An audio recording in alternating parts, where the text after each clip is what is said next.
The United States has just bombed Iranian missile sites to secure safe passage through the Strait of Hormuz. The U.S.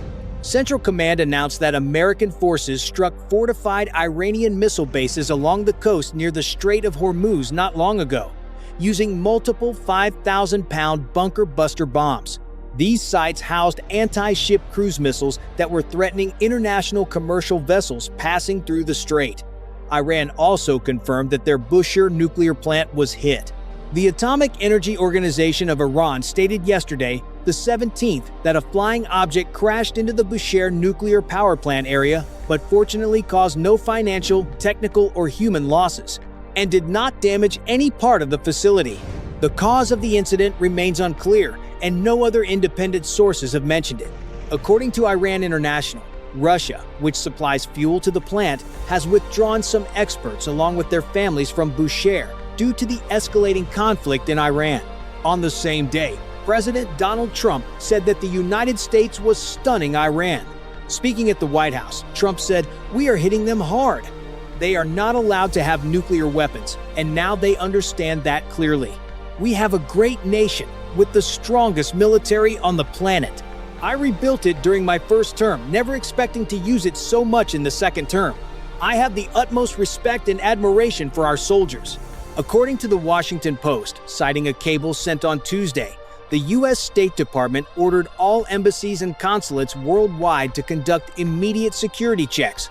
The reason is the escalating tension in the Middle East, with the risk of it spreading further. The cable emphasized that all diplomatic missions must convene the Emergency Action Committee, EAC, an interagency team responsible for identifying threats, planning responses, and reviewing their security posture. Reports indicate that this cable was signed by Secretary of State Marco Rubio, based on recommendations from Deputy Secretary for Management Jason S. Evans. About 300 Basij agents of the Iranian Islamic Revolutionary Guard Corps were killed in night raids. Information from Iran International shows that approximately 300 commanders and senior officials of this force were killed in a series of attacks on Monday night, directly targeting Iran's critical command and operational centers.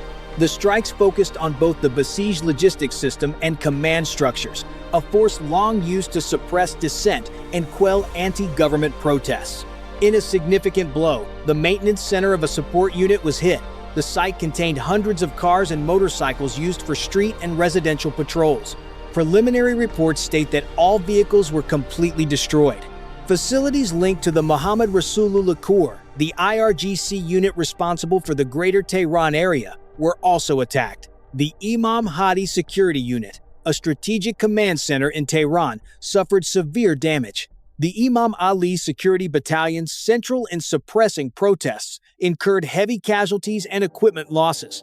Earlier, an official revealed that confidential information from local civilians helped carry out the assassination of Ali Larijani, Secretary of Iran's Supreme National Security Council. The official said the success of Larijani's assassination relied on valuable intelligence obtained by Israeli intelligence from Tehran residents over the past 24 hours. Recently, Larijani had been acting arrogantly, appearing publicly even at protests and media interactions, which exposed his location and ultimately led to his discovery. The Israeli official also stated that their intelligence continues to receive accurate reports on the locations of Basij and IRGC checkpoints, greatly assisting operations. We just discussed the tension in the Strait of Hormuz and the U.S. heavy strikes. The story continues with multiple statements from President Trump. Iran's leadership has been completely eliminated, allowing the U.S. military to potentially withdraw soon. Trump declared as much. According to the Chinese edition of the Epoch Times on the 18th, President Donald Trump stated at the White House that Iran's leadership no longer exists. This was the first indication that the U.S. might end the war and withdraw troops in the near future. During a press briefing on Tuesday, Trump praised Israel's campaign to eliminate Iran's top leaders. Although he did not specifically name Larijani, he clearly confirmed that the person taken out was the real mastermind of Iran, along with another official responsible for the deaths of 32,000 recent protesters, specifically Gholam Reza Soleimani, commander of the Basij militia, a paramilitary organization under the Iranian Revolutionary Guard. Trump told reporters, Their leaders are dead. They were a wicked bunch. Regarding the direction of the war, which the whole world is watching closely, he revealed in the Oval Office that the U.S. military has not yet withdrawn, but will do so in the near future.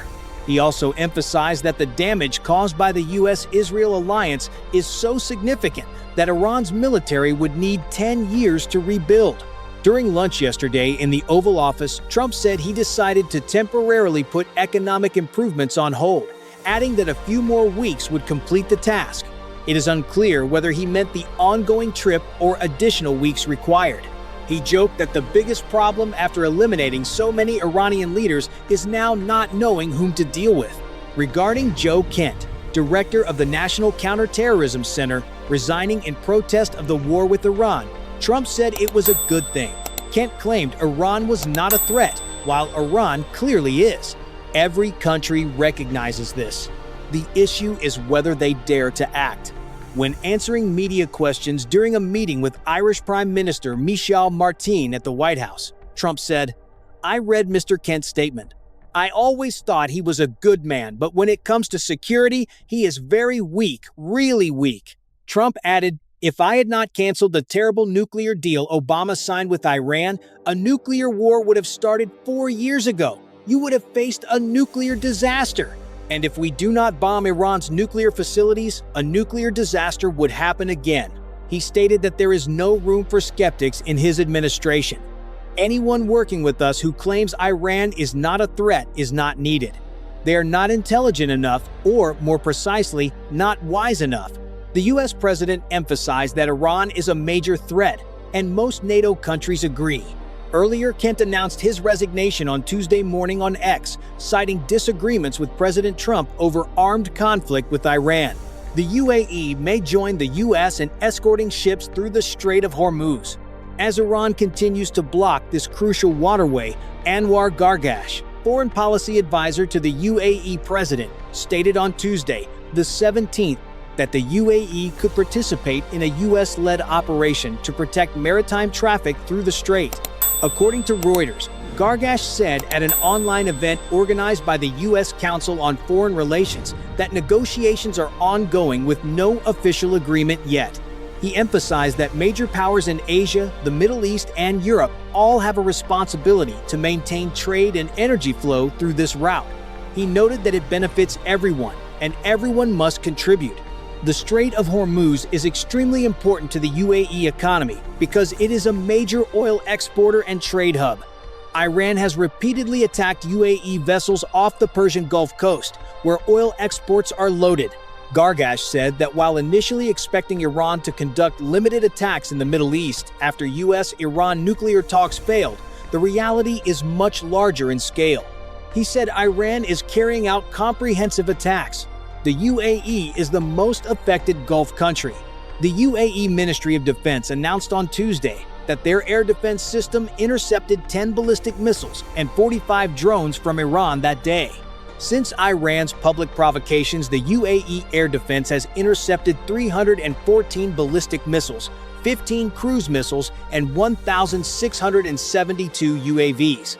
The statement noted that Iranian attacks killed 2 UAE soldiers on duty, along with 6 citizens from Pakistan, Nepal, Bangladesh, and Palestine. Additionally, 157 people were injured, ranging from minor to severe. Since the war began, UAE-Iran relations have deteriorated sharply. UAE President Mohammed bin Zayed rarely called Iran an enemy, warning that Iran should not consider the UAE an easy target. Gargash said on Tuesday that the UAE no longer engages in active dialogue with Iran. He emphasized that after the war, an agreement is needed to ensure Iran does not use its nuclear program, missiles, or UAVs to threaten the region. He said the solution must prevent living in an environment threatened by Iran's nuclear, missile, and drone capabilities. Gargash also predicted that Iran's continuous attacks on Gulf countries would strengthen Israel's relations with existing Arab states and pave the way for Israel to establish relations with additional Arab countries. We are monitoring hot developments in the Middle East, from U.S. strikes on Iran to responses from Gulf countries. Now, let's look at Iran's allies. The Houthis in Yemen remain silent, seemingly abandoning Iran's ally amid the escalating crisis. While the US and Israel continuously strike Iran, the Houthi forces, a key Iranian ally, have not directly entered the conflict, although they repeatedly claim readiness to intervene at any time. Experts believe the Houthis are calculating carefully. They fear that engaging in the conflict could trigger severe retaliation from the US and Israel, potentially destroying what they have rebuilt after previous airstrikes. It could also collapse the fragile ceasefire with Saudi Arabia. Moreover, Yemen's humanitarian crisis is severe, with widespread famine risk. Entering another war could alienate the population. Nevertheless, the Houthis remain a key part of the Iran-backed resistance axis, along with Hezbollah and Hamas. The group can threaten strategic maritime routes at the Bab al-Mandab Strait or attack Saudi oil facilities. Previously, the Houthis were targeted by US, Israeli, and British airstrikes in campaigns to protect Red Sea shipping lanes in response to their missile attacks.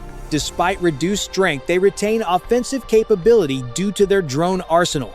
Analysts believe the Houthis may continue to remain inactive, observing the situation and acting only when strategic or propaganda advantages arise, potentially through indirect forces such as Somali pirates. Meanwhile, Saudi Arabia closely monitors and increases support for the Yemeni government. The United Nations warns that over half of Yemen's population faces severe food insecurity. Any new conflict could worsen the humanitarian crisis. Ukraine has deployed over 200 air defense experts to the Middle East to support allies. The Ukrainian president stated on Tuesday that the country has sent more than 200 air defense experts to the Middle East, as Iran uses drones to attack neighboring Arab countries. Speaking before the British Parliament in London, Zelensky added that Kyiv has the capacity to produce approximately 2,000 interceptor drones daily and could allocate half to support allied defense systems. Meanwhile, the Wall Street Journal, citing familiar sources, reported that Russia is expanding intelligence sharing and military cooperation with Iran. They provide satellite imagery and advanced drone technology, assisting Tehran in targeting U.S. forces in the region. The Jerusalem Post recently cited local media reporting that Katyusha rockets were fired at the U.S. Embassy in Baghdad on Tuesday evening. The embassy's air defense system was activated, and alarms sounded throughout the Green Zone. It may sound simple, but the situation is much more complex in reality. Another detail has emerged. Analysts suggest that Kim Yo-jong, sister of leader Kim Jong-un, being appointed head of the Workers' Party General Affairs Department, may not be a promotion as the media outside assumes. Experts note that the General Affairs Department mainly handles document storage and management, almost an honorary position with little real power. Meanwhile, her previous position in the Propaganda and Agitation Department was one of the most powerful agencies, controlling national thought and propaganda systems. Therefore, moving to the new position is considered a demotion in terms of real authority. Another noteworthy detail reinforces this assessment. During a sniper rifle presentation for senior officials and military commanders on the 28th, Kim Yo-jong was explicitly named with her title by state media for the first time in years. This is rare, as Pyongyang usually avoids publicly specifying the titles of key figures to limit external interference in internal power. Explicitly naming her is seen as a political signal that Kim Jong-un wants to frame his sister's role for the public and international observers. Media images also show Kim Ju-ae, Kim's daughter, frequently appearing next to her father at events previously associated with Kim Yo-jong. Conversely, Kim Yo-jong now only appears in group photos, sparking speculation about internal power competition. Some experts believe this transfer aims to limit Kim Yo-jong's influence to prevent future disputes. However, she still speaks on security issues, indicating she has not been completely removed from the center of power.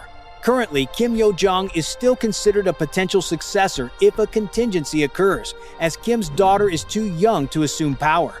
Further observation is needed, such as whether she continues to appear publicly or issue official statements, to assess her real level of authority in the coming period. Ladies and gentlemen, we have just heard about North Korea with relatively secretive internal changes. Now we move to another issue that the United States is very concerned about: China's activities in the Western Hemisphere. The U.S. is tightening surveillance of Chinese ports and space facilities in the region. U.S. military leaders warned Congress on Tuesday that China's activities and influence are increasingly becoming a major threat to U.S. national security. At a House Armed Services Committee hearing, Marine General Francis Donovan, commander of U.S. Southern Command, stated that the U.S. is particularly concerned about China expanding its presence in South America through port and space projects. He emphasized that these sites could be used for both civilian and military purposes. He revealed that the U.S. military is monitoring 23 ports and numerous space facilities linked to China in the region. Beijing's investments in strategic infrastructure such as ports, telecommunications, and critical minerals could serve as platforms for intelligence operations, cyber attacks, or logistical disruption during a global conflict. Space facilities could also be used to monitor satellites and collect sensitive military information. House Armed Services Committee Chairman Mike Rogers stated that this is part of China's strategy to expand influence and threaten U.S. security. He also mentioned the U.S. Southern Spear counter-narcotics campaign, which is weakening criminal networks before they cross borders. Regarding Central America, General Donovan praised Panama for reducing dependence on China and increasing cooperation with the U.S., including ending the role of Chinese companies in strategic ports at both ends of the Panama Canal. Meanwhile, Northern Command Commander, Air Force General Gregory Guillot, warned that China's military capabilities are developing rapidly, with its nuclear arsenal exceeding 600 warheads. They also possess new weapons, including hypersonic missiles, orbital bombers, and intercontinental ballistic missiles capable of striking U.S. territory, including Alaska. He also noted that China is enhancing cyber attacks and developing conventional weapons threatening the U.S. while expanding its presence in the Arctic. In addition to China, Russia and North Korea are also significant threats. North Korea's Hwasong-20 missile can carry a nuclear warhead anywhere in U.S. territory. Furthermore, although Iran has been weakened by U.S. attacks, it still retains the capability for asymmetric retaliation, such as cyber attacks or via proxy forces. U.S. generals also warned that increasing China-Russia cooperation could lay the foundation for a future alliance, complicating U.S. military planning. General Gregory Guillot said the Golden Dome missile defense system proposed by President Donald Trump with space-based interceptors is feasible and progressing well. Northern Command is also strengthening countermeasures against drone threats, deploying the FlyKit FAK system to detect, track, and neutralize UAVs, with plans to acquire more in the future.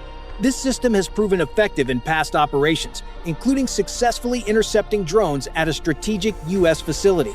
At first glance, many of these developments may sound ordinary, but in reality, they show that tension is increasing day by day.